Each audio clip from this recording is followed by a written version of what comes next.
Then Moses spoke to the heads of the tribes of the sons of Israel, saying, This is the word which the Lord has commanded. If a man makes a vow to the Lord, or takes an oath to bind himself with a binding obligation, he shall not violate his word. He shall do according to all that proceeds out of his mouth.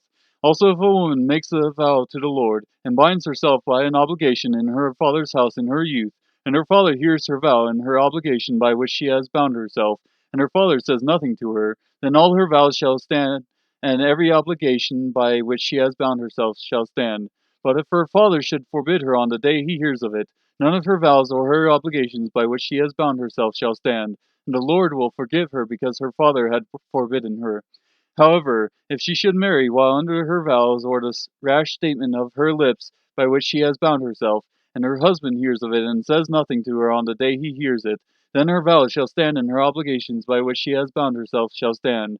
But if on the day her husband hears of it, he forbids her, then he shall annul her vow which she is under, and the rash statement of her lips by which she has bound herself, and the Lord will forgive her.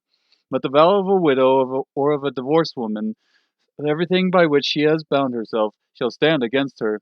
However, if she vowed in her husband's house, or bound herself by an obligation with an oath, and her husband heard it, but said nothing to her and did not forbid her, then all her vows shall stand, and every obligation by which she bound herself shall stand. But if her husband indeed annuls them on the day he hears them, then whatever proceeds out of her lips concerning her vows, or concerning the obligation of herself, shall not stand. Her husband has annulled them, and the Lord will forgive her. Every vow and every binding oath to humble herself, her husband may confirm it, or her husband may annul it. But if her husband indeed says nothing to her from day to day, then he confirms all her vows or all her obligations which are on her. He has confirmed them, because he has said nothing to her on the day he heard them.